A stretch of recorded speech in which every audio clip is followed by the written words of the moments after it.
ఈ రోజు మా శ్రీవారికి చెకోడీలు చేయిస్తున్నాను. 2 కప్పులు నీళ్లు పోసుకోవాలి. ఉప్పు, కారం, పసుపు, జీలకర్రని చేత్తో నలిపేసుకోండి. మీ దగ్గర వాము ఉంటే కూడా వేసుకోండి. నూనె కూడా వేసుకోండి. 2 కప్పుల మైదా పిండి వేస్తున్నాను చూడండి. నీళ్లు, మైదా పిండి 2 కూడా సమానంగా వేస్తున్నాను చూడండి. మంట మీడియం ఫ్లేమ్ లో పెట్టుకొని కలుపుకోవాలి. ఇది ఒక ప్లేట్ లోకి వేసుకొనేసి బాగా చపాతీ ముద్దలాగా అదుముకోవాలి.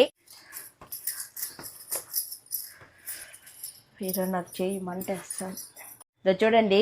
ఇలా ఉండాలి, బాగా మెత్తగా. వీటితో ప్రెస్ చేసే కొందికి భలే కష్టం అయిపోయిందండి. మొత్తం నేనే ప్రెస్ చేశాను ఇవన్నీ. మంట మీడియం ఫ్లేమ్ లో పెట్టుకొని ఇవి వేయించుకోవాలి ఎర్రగా. చూడండి చెక్కడేలు శబ్దము భలే వస్తున్నాయి కదా, తించుద్దాము. భలే వచ్చాయి, కరుం కరుం అనేసి. కరుం భలే ఉండాలండి.